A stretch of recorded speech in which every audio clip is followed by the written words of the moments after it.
हमने इको यणचि तस्मिन्निति निर्दिष्टे पूर्वस्य स्थानेन्तरतमः अनचि च झलां जस झसि संयोगान्तस्य लोपः तथा अलोन्त्यस्य। इन 7 सूत्रों तथा यणः प्रतिषेधो वाच्यः वार्तिक के द्वारा शुद्ध उपास्य इस उदाहरण को क्रमशः प्रक्रिया से समझा। आज हम अय आदि आदेश विधायक सूत्र एचो अयवा यावह से पढ़ेंगे। हाँ, और इस सूत्र की वृत्ति में वृत्तिकार लिखते हैं एचः क्रमाद अय अव आय आव इते स्युर अचि। मतलब अच में एच जो है एच प्रत्याहार में आएंगे ए ओ अय औ, ये क्रमशः अय अव आय आव हो जाते हैं। तब हम ऐसा कैसे जाने कि ए का अय ही होगा, अब आय आव क्यों नहीं? इसके लिए हमें स्थान्यादेश भाव नियामक सूत्र यथा संख्यम अनुदेशः समानाम को समझना होगा। इस सूत्र की वृत्ति करते हुए वृत्तिकार लिखते हैं सम संबंधी विधि यथा संख्यम स्यात् हरये विष्णवे नायकः पावकः।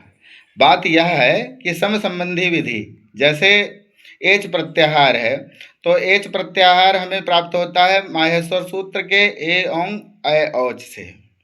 तो क्रम क्या है माहेश्वर सूत्र में? ए के बाद ओ और ओ के बाद अय के बाद औ।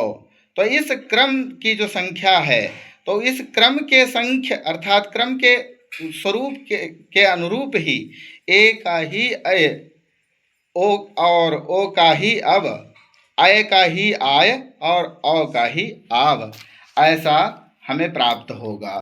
अच्छा, इसीलिए हर का संबोधन हरे में एकार जुड़ने से हरे, विष्णु में एकार जुड़ने से विष्णवे शब्द बनते हैं। हाँ, और नय अकः में नकारोत्तरवर्ती जो अयकार है का आय आदेश होकर नायकः तथा पवकः में पकारोत्तरवर्ती जो औ है उसका आव आदेश होकर पावकः सिद्ध होता है। पहले एचो यवा यावह सूत्र में एच का अय अब आय आव होना बताया जा चुका है, तो वांतो ई प्रत्यय सूत्र में फिर से ओ का अब औ का आव होना क्यों बताया जा रहा? वांतो ई प्रत्यय सूत्र की वृत्ति में उदाहरण दिए हैं गव्यम नाभ्यम। गव्यम शब्द का विग्रह करके देखें तो हमको प्राप्त होता है गोयम। तो ऐसा भी हो सकता है लोग गोयम इस शब्द को सिद्ध और शुद्ध मान सकते हैं। इसीलिए यकारादि प्रत्यय में ओ का अब और औ का आव ऐसा हो जाएगा। ऐसे ही नौयम, तो नौयम में नकारोत्तरवर्ती जो औ है इसका आव होने से नाव्यम ऐसा शब्द सिद्ध होता है। तो क्या केवल यकार आदि प्रत्ययों में ही ओ का अब और औ का आव होगा? वार्तिककार ने इस विषय में एक उदाहरण अध्व परिमाणे च कहकर गव्यूति प्रस्तुत किया है। उनके अनुसार अध्व मतलब मार्ग के परिमाण में शब्द के आगे यदि युति ही होगा तो भी ओ का अब होकर गव्यूति ही ऐसा प्राप्त होगा।